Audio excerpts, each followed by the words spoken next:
नमस्कार मित्रों, हमारे पुरानी पीढ़ी के लोग अपने जीवन में 100 दीपावली देख पाते थे, अर्थात 100 साल तक जी लेते थे।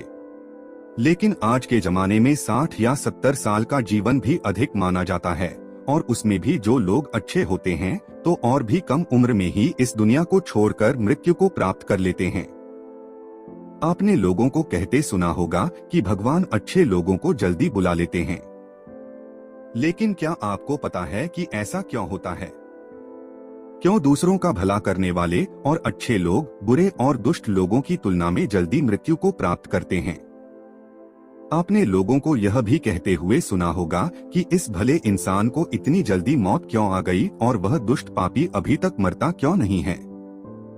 क्या सच में ऐसा होता है? क्या सच में इसका कोई कारण है? अनेक ग्रंथों में इसके बारे में बताया गया है। आज की इसमें हम इन्हीं आधारों के माध्यम से इस प्रश्न का उत्तर ढूंढने की कोशिश करेंगे। उससे पहले आप इस वीडियो को अपने दोस्तों को जरूर शेयर करें, क्योंकि ज्ञान और खुशियां बांटने से ही बढ़ती हैं। तो चलिए वीडियो शुरू करते हैं। जातस्य ही ध्रुवो मृत्युः, गीता में भगवान कहते हैं कि जिस व्यक्ति ने जन्म लिया है उसका मृत्यु अवश्य ही होगा। और हमारे सनातन धर्म में माना जाता है कि किसी व्यक्ति के जन्म से पहले ही यह तय हो जाता है कि उसका जन्म कहाँ होगा, उसके माता पिता कौन होंगे, उसका विवाह किसके साथ होगा। यहाँ तक कि ये भी तय होता है कि उसकी मृत्यु कहाँ और कब होगी। सभी धर्मों में मृत्यु को एक अटल सत्य माना गया है, और जिसने जन्म लिया है उसे एक ना एक दिन मरना ही पड़ता है। किसी का जीवन या मृत्यु भगवान के हाथों में होता है। आपने सुना होगा कि जितनी चाबी भरी राम ने उतना चले खिलौना। हम वो खिलौना हैं जिसकी चाबी भगवान के हाथों में होती है, और सभी चीज उनकी इच्छा से ही होती है।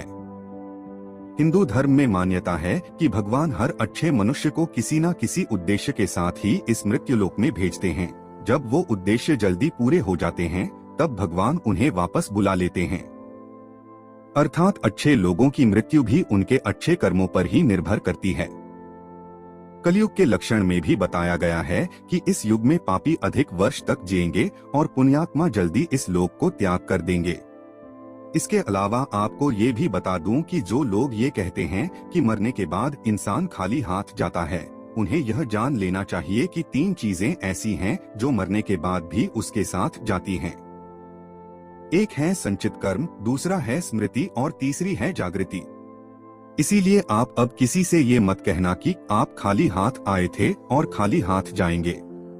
हमें कई बार लगता है कि कुछ भले लोग या हमारे परिजन थे जो भले थे, कभी किसी का बुरा नहीं किया था, कभी किसी को सताया नहीं था, फिर भी भगवान ने उनको अपने पास इतनी जल्दी क्यों बुला लिया। उन्हें तो अच्छे कामों के बदले में ज्यादा जीना चाहिए था, तो भगवान ने ऐसा क्यों किया? तो आइए इस बात को समझते हैं। आपने कई प्राचीन कथाओं में सुना होगा कि जब कोई ऋषि मुनि या भगवान किसी अप्सरा या देवता पर क्रोधित होते थे तो उसे सजा के तौर पर पृथ्वीलोक यानी मृत्यु लोक में जन्म लेने का श्राप देते थे। ये मृत्यु लोक दूसरे लोगों की तुलना में ऐसी भयानक और दुखदायक जगह है जहाँ सजा के तौर पर देवताओं और अप्सराओं को भेजा जाता था, और सजा मिलने पर वो देवता और अप्सरा गिड़गिड़ाते थे कि हे प्रभु, हमसे गलती हो गई, हमें माफ करें और हमारी सजा कम करें। यह मृत्यु लोक समस्त ब्रह्मांड में ना तो अच्छी जगह है और ना ही बुरी जगह है। आप इसे कर्मभूमि भी कह सकते हैं, और कर्मों के हिसाब से ही आपकी आगे की यात्रा तय होती है। जब हम जन्म लेकर यहाँ आते हैं तो हमें इस मृत्युलोक की माया जाल और मोह माया घेर लेती है, और हमें यह मृत्युलोक अच्छा लगने लगता है। हमें इस मृत्युलोक और यहाँ रहने वाले लोगों से मोह हो जाता है।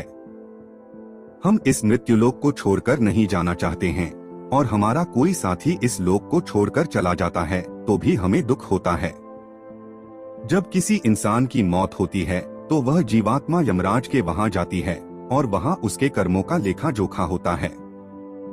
उसमें देखा जाता है कि उस जीवात्मा ने अच्छे कर्म किए हैं या बुरे कर्म किए हैं। अगर किसी जीवात्मा ने मृत्यु लोक में बहुत बुरे कर्म किए हैं, बहुत ज्यादा लोगों को सताया है, लूटा है, दुख पहुंचाया है, तो उसे दूसरे जन्म में उन सभी के साथ हिसाब चुकता करना पड़ता है, और उसी कारण उस जीवात्मा को लंबा जीवन काल मिलता है। यदि जीवात्मा ने अच्छे कर्म किए हैं तो उसे अगले जन्म में कम सांसें दी जाती है।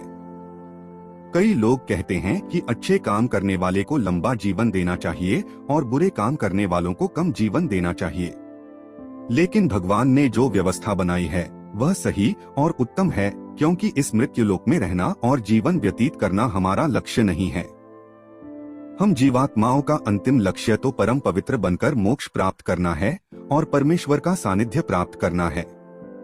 हर एक जन्म के साथ हमें अवसर मिलता है कि हम अपनी चेतना के स्तर को अच्छे काम करके ऊपर उठाएं, क्योंकि हम बुरे काम करते हैं तो हमारी चेतना का स्तर नीचे जाता है और हमें हजारों और कई बार तो करोड़ों सालों तक इस मृत्यु लोक में दुखों को झेलना पड़ता है।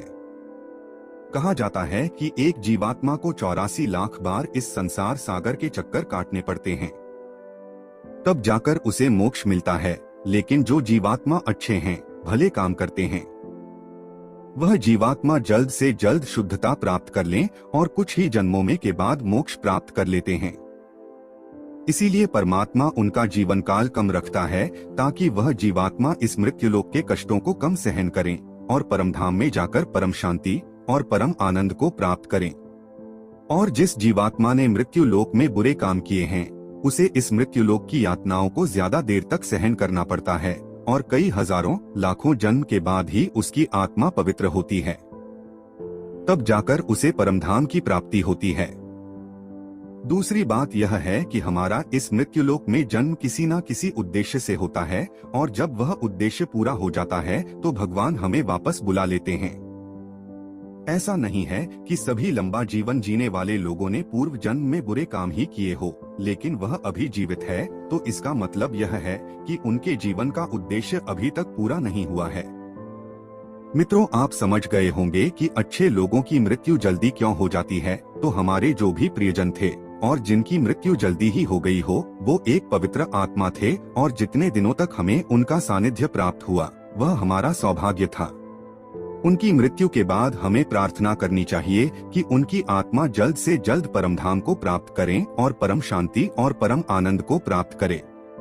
यह जन्म मृत्यु का रहस्य कुछ ज्यादा ही गहरा होता है, जिसे देवता लोग भी नहीं समझ पाते हैं।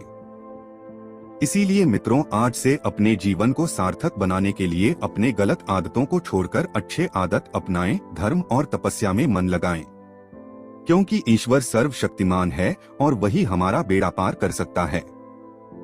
तो मित्रों, आज की यह वीडियो आपको पसंद आई है तो वीडियो को शेयर जरूर करें, क्योंकि हमारा मकसद भी हमारे धर्म का प्रचार करना ही है। इसलिए 5 लोगों तक यह वीडियो जरूर पहुंचाएं। मिलते हैं अगले वीडियो में, तब तक के लिए नमस्कार।